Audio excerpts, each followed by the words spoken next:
Questions for Rick Porcello?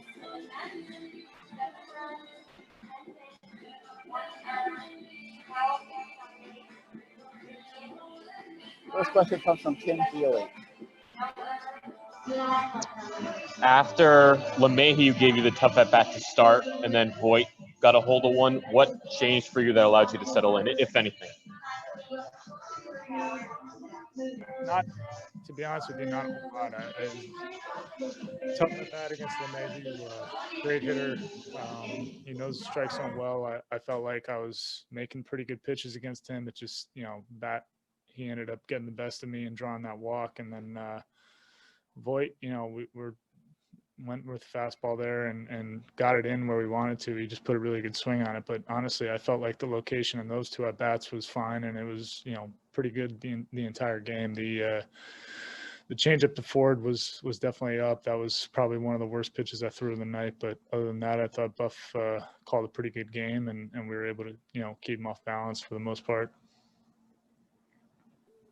Next question comes from Tony DeComo.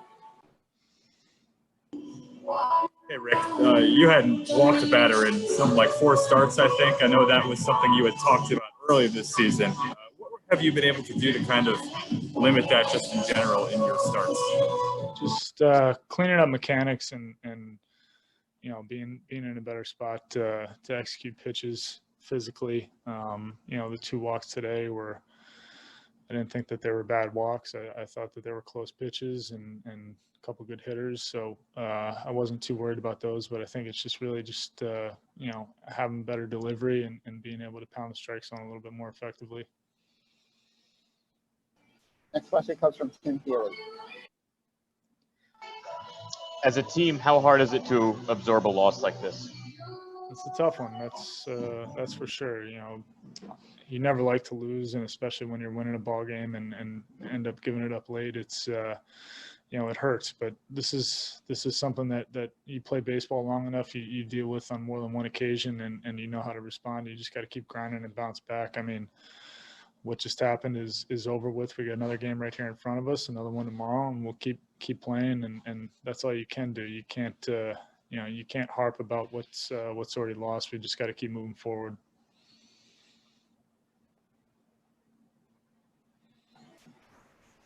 Rick, thank you for your time. Thanks.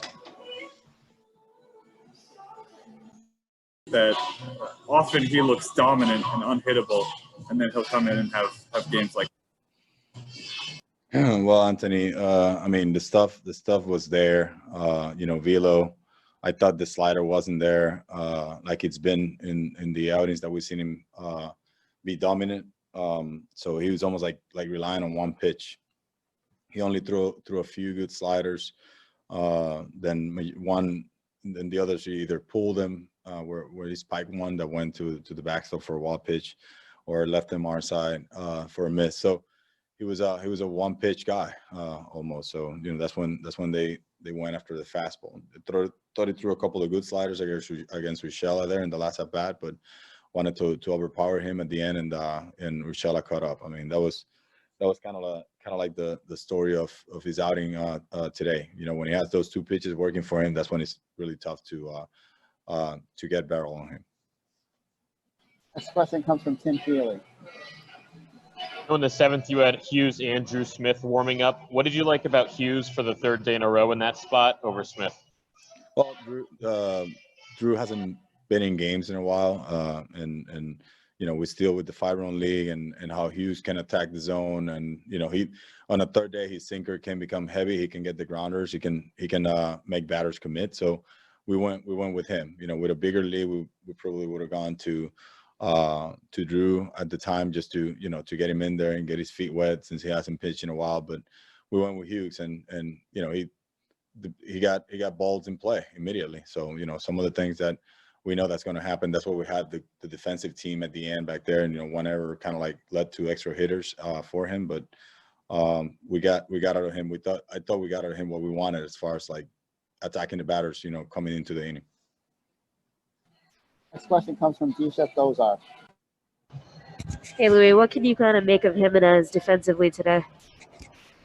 I mean, he made a lot of good plays early in the game, you know, and then he got well to that ball, good position fielding it. The one in that seventh inning, the throwing error, and then I thought his arm angle got a little too low, where the ball had that sinking action, and for Dunn was really tough to pick it. So, you know, overall he's a great defensive player, and you guys seen him make all the plays, and you know, today was just that one play at the end there where he just dropped his arm angle. It's a quick adjustment for him. I mean, I'm sure he'll work on it, and he'll get it done when he gets the chance again.